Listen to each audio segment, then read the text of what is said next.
আসসালামু আলাইকুম। দিন শেষে আপনি কতটা স্মার্ট বা কতটা সুন্দর তা কিন্তু কেউ দেখবে না। দেখবে আপনি কি করেন, তা থেকে মাসে কত টাকা আসতেছে বা দিন কত টাকা আপনি পাচ্ছেন।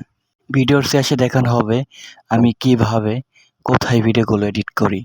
ফার্মের এক সাইডে ছাগলের জন্য এই ঘরটা করা হয়েছে, যেহেতু এখনও কোনো কিছু করা হয়নি এই ফার্মে বা কোনো কিছু তোলা হয়নি। তাহলে আমাদের প্ল্যানটা কি?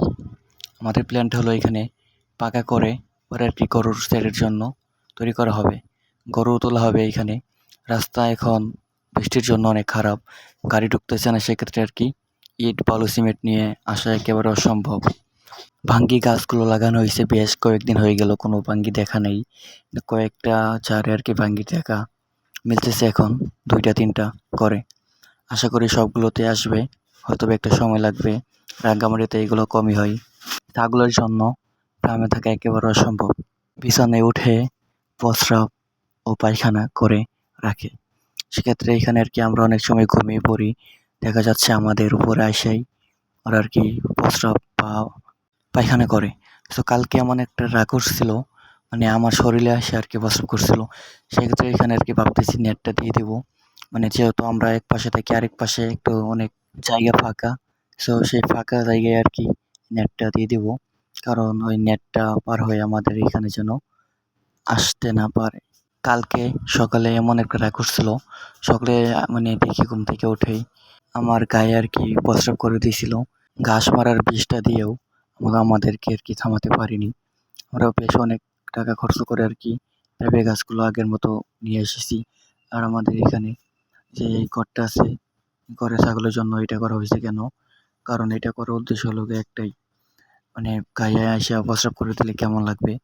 আর প্রস্রাব তো মানে ছাগলের প্রস্রাব অনেক গ্যাস হয় বা অনেক দুর্গন্ধ হয়।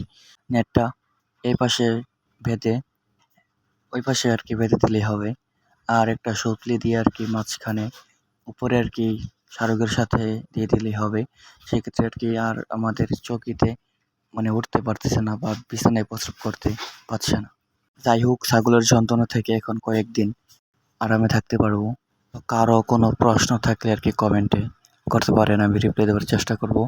আর একটা প্রশ্ন থাকে যে আমি ভিডিওগুলো কেমনে বা কোথায় এডিট করি বা এডিট করে আমাদের পেজে আপলোড করা হয়। হাফিজ সাইদুর রহমান এগ্রো 1। সো বিছানায় অনেক পিঁপড়া ছিল, এইগুলো বলা ছিল কেন? কারণ এইখানে ছাগল উঠিয়া প্রস্রাব করে দেওয়ার কারণে এইগুলো গোছানো ছিল। এটির জন্যে খামারের বাইরে আশেপাশে সমস্ত পিপিলিকাগুলো আমাদের বিছানায় আইসা তাদের বাসস্থান বানিয়েছে, যেহেতু এখানে আমরা থাকি। কিছু তখনই আপনার মাথায় আসবে যখন আপনি ভালো একটা পরিবেশে থাকবেন। বিছানা প্রায় গোছানো হয়ে গেছে। ফ্যানটা অন করে ভিডিওগুলো এডিট করা হবে বা ভিডিওগুলো এডিট করা হয়। সাইদুর রহমান এগ্রো 1 পেজটি ফলো করে যাবেন। দেখা হচ্ছে নেক্সট ভিডিওতে। আসসালামু আলাইকুম।